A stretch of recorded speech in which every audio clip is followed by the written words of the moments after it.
best game of the day, beginning with the uniforms. Look yes, sir. Bucs and Seahawks. And then great quarterback, Sam Darnold on a 4th and 2 with the game tied at 28, Teddy. It's all Sam. The rush is there. Everyone's covered. He's got to stay alive, scramble to his left.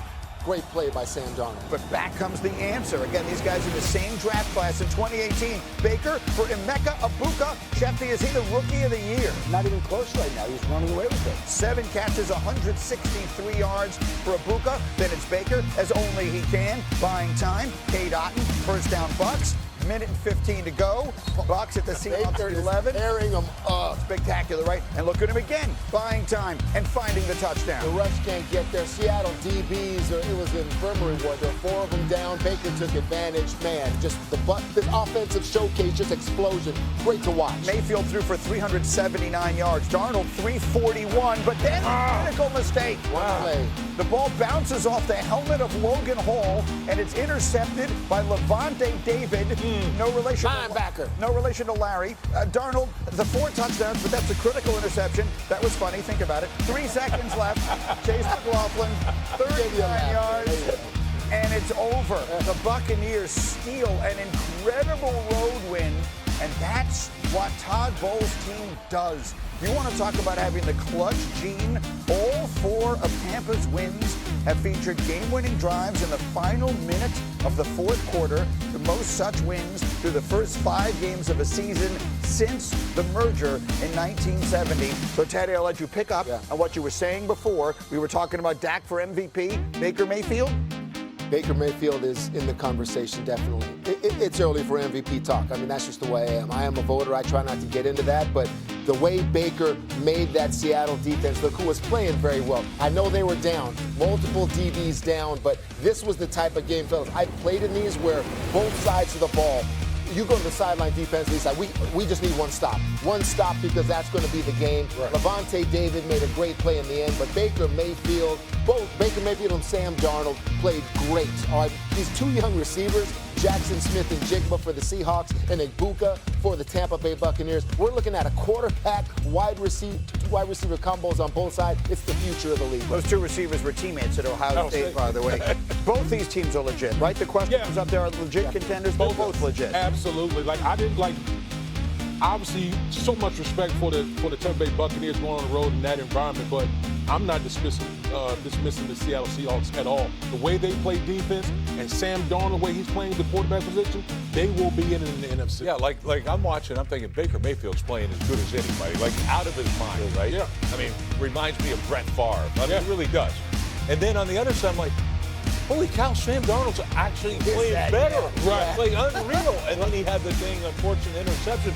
But Sam Darnold, like, oh my God, both these kids, franchise-type quarterbacks, and you look at the decision to move on from Geno Smith. How's that look for Seattle? Real good. Really good, right? How about the decisions to move on from Darnold and from Baker that so many teams have made? Shefty, they are great reclamation stories in the NFL. They have elevated both franchises, and it's a quarterback league.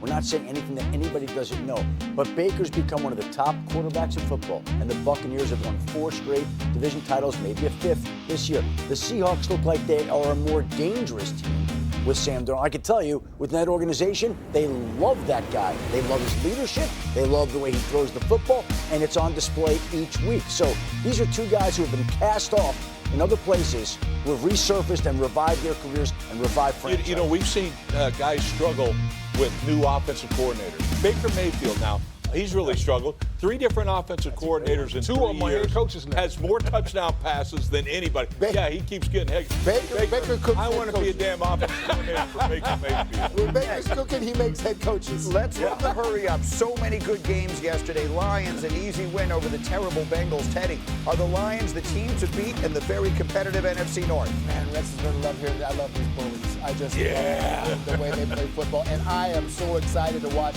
Aiden Hutchinson back from his injury last year. He is playing great football, like one of the best edge players in the league, makes impact plays. Hutchinson, you keep doing it, kid. Colts yesterday, an easy win over the terrible Raiders. D-Wood, are the Colts a legit contender in the AFC? Brewer's not going to want to hear this. Brewer's not going to hear this. Yes! All right! Daniel Jones is been playing the best ball of his career. He's been ultra efficient. Jonathan Taylor's been great. Like, they have legit weapons on both sides of the ball. And then finally, the Ravens. The Ravens got obliterated yesterday by the Texans. Right. Rex, is it time to stick a fork in Baltimore? Yes. I hate to say it, but absolutely, man. I look at this. They've already given up in 5 games. In 5 games, the Ravens have given up 177 points. That's more points than we gave up the entire 2000 season, which was 165. I mean, is that crazy? The entire season. Where the hell's the Ravens at? I don't have any idea. And you know, with Lamar in there, they got no chance.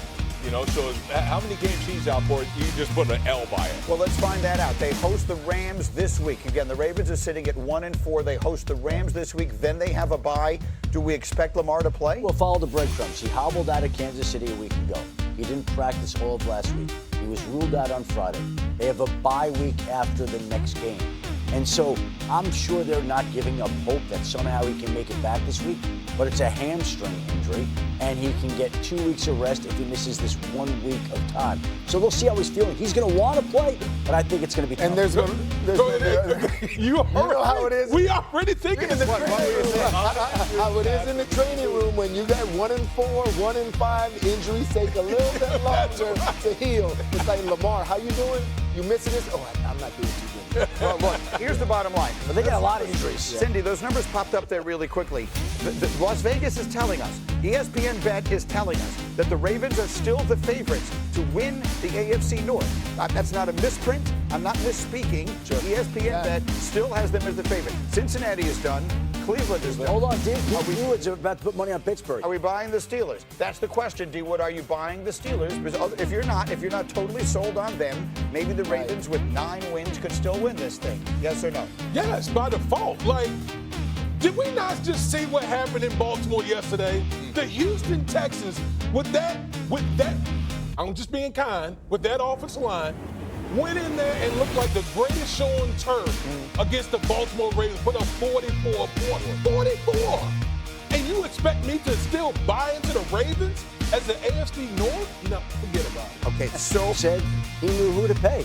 That would be why he wanted to pay, right? He said he was indispensable. meanwhile, the New York Jets, Proven it so far. the infamy to which they are now sort of aspiring. Let me show you C28. The NFL has been tracking takeaways since 1933. Jeez. In that span, the Jets are the first team without a single takeaway through 5 games to start the season. Let me say that again.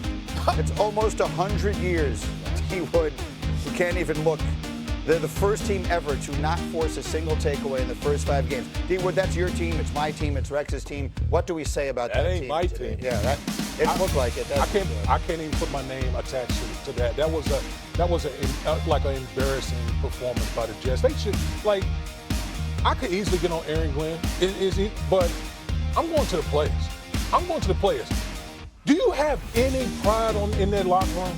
The performance that you guys put out there yesterday was absolutely atrocious. Again, 4 starters out on the offensive line, no CeeDee Lamb, and you got absolutely dominated at home.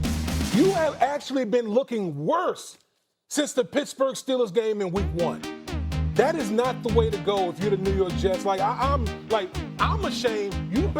You should damn well be ashamed of what you're putting out there on the field. Well, that's exactly right. Look, I pick the Jets again like an idiot, all right, because I keep thinking that they're going to play to, the ability of their players. Well, they're not.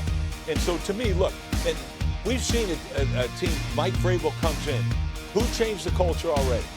All right, Aaron Glenn's got to change this culture, but sometimes it's like you got to get some guys out the building.